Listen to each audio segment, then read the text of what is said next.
Hi everyone, welcome. My name is Zoe3. I'm very passionate about tips and I am learning to be a better player, a better GM, and a better person. And I want to share with you some of the cool stuff that I've been learning.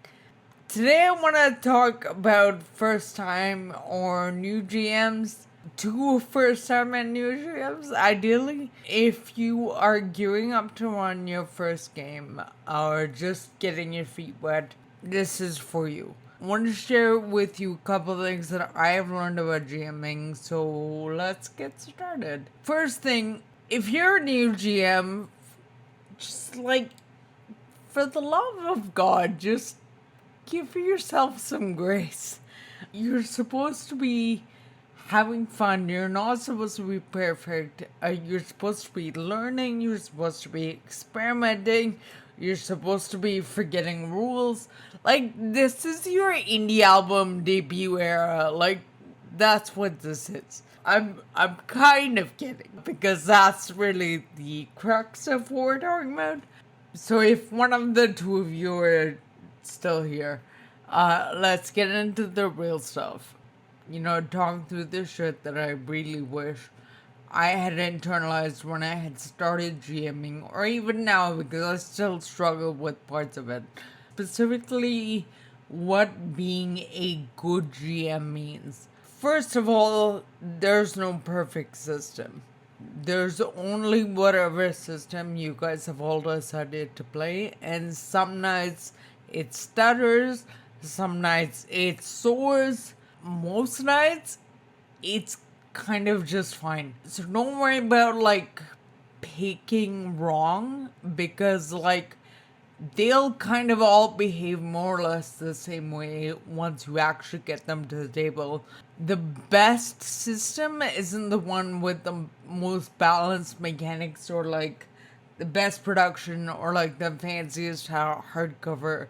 It's the one that gets people talking, it's the one that gets people laughing, making kind of weird choices, and coming back next week. You can run a complete masterpiece in this janky duct taped homebrew of a system, or a complete flop in the shiniest new hotness. And yeah, sometimes your players aren't hyped for the exact thing you want to run. That doesn't mean you picked wrong, or that your ideas aren't good, or that your players are any kind of way. It just means you're figuring out what lights this group up. That's part of the gig. You're not a mind reader, you are a collaborator. You learn what kind of stories feel good for you guys to tell together, and honestly, what kind of things you are comfortable and excited about facilitating. Because honestly, it's not about the perfect system. It's never been about the perfect system. It's about the people at the table. Personally, I like to front load my story prep and all the game stuff so that when I sit down, I can just kind of react in the moment, knowing the themes are kind of baked into my brain. I also play exclusively online and primarily theater of the mind. I tend to story prep for 3 to 4 sessions out, but if I do have a combat, I do maps or tokens, fog of war setups a few days prior to the actual game. Generally, though, I don't use those things, but if that kind of setup helps you feel grounded, you should go for it. Prep, ultimately, it's there to make you feel confident running the game. It's there to kind of help you provide the kind of experience you want to provide and you feel good about. It's not a performance, you're not trying to impress anyone. It's just a confidence tool. So, take these 10 things you have to prep as a new GM, with a grain of salt, because you might not have to hold all of them fundamentally, really, all you have to do is the stuff that lets you feel confident. The stuff that lets me feel confident is understanding what story beats I want to hit and who is going to be at my table. Like, that's the stuff that helps me run the kind of games that I want to run. So that's second of all. First of all, no perfect system. Second of all, no one right way to prep. Third of all, there's no perfect single one shot or module. There's just the one that you guys again have decided to play. There's the one that catches your eye and makes you go, oh. And the version of that works for your table. What makes you a good GM is not picking everything right and doing everything right. It's really just doing it more than once and watching for what lights up your players and your table and learning what kind of games you all enjoy playing collectively. If you're excited, they'll feel it. So trust your instincts. They'll carry you further than you think. People respond to enthusiasm. You don't need to sound like an actual play. You don't need to memorize the rulebook. You don't need a detailed map. You don't need a 10,000 page like homebrew setting. None of that is required.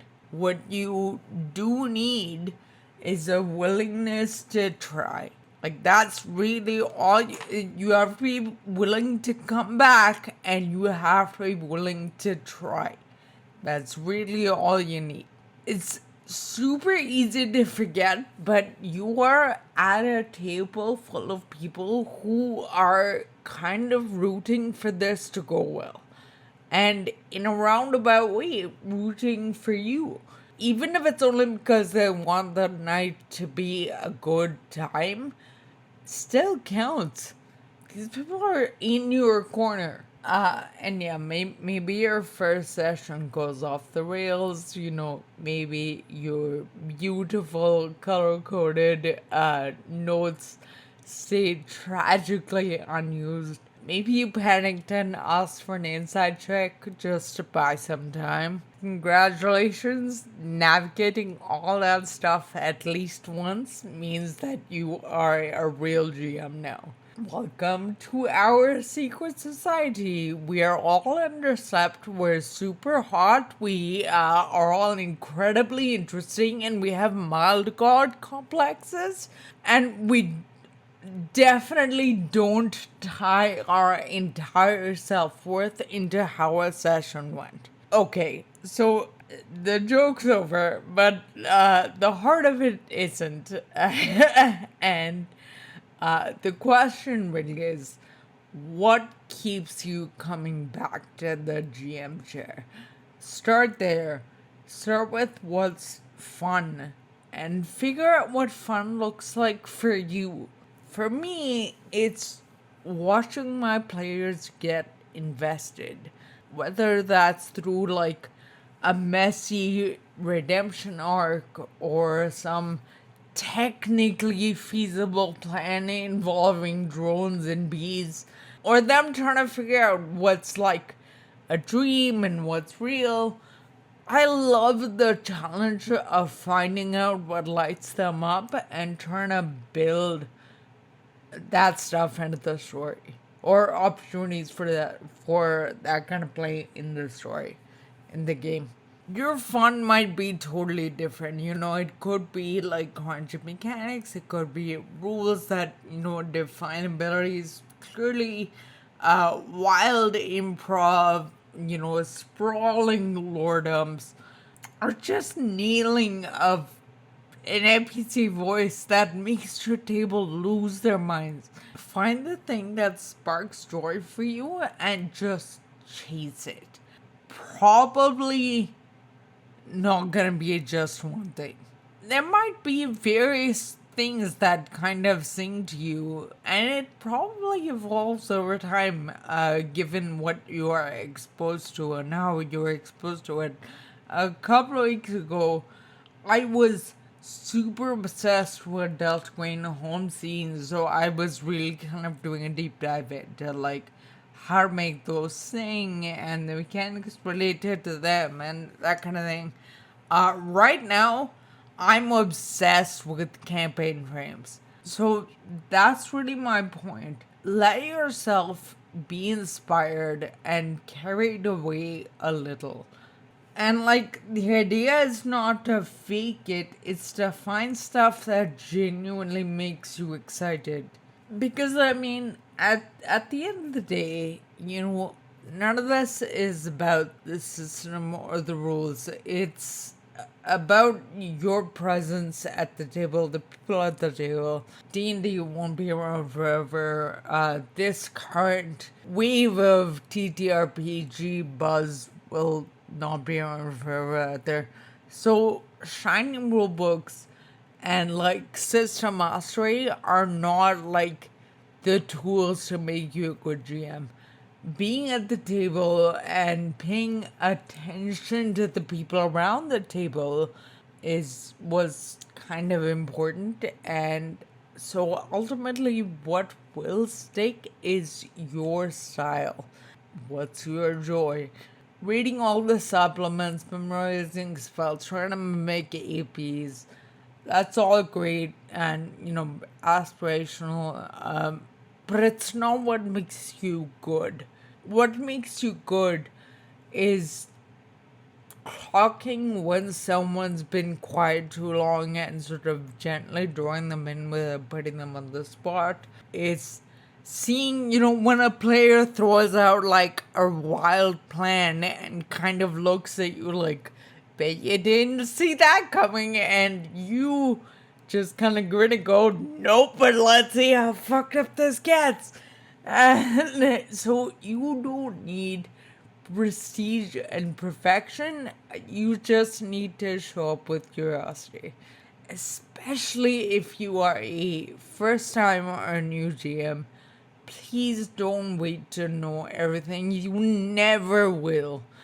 Just start showing up. Learn by doing. Make messy calls. Watch what lights your players up. And honestly, trust me, like, if you keep paying attention, you'll get good at this. You're figuring out counts for more than you think. And if you care enough to worry about getting it right, you're already killing it. And anyway, you're probably already better than that one GM. You know who I mean. That one person. But anyway, if you like this video, consider subscribing. But if you don't like notifications or subs, I do have a backlog of stuff.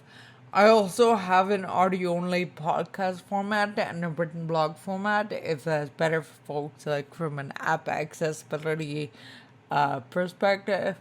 Links to all of that in the description. Otherwise, thank you for hanging out. Come see me again soon. Bye.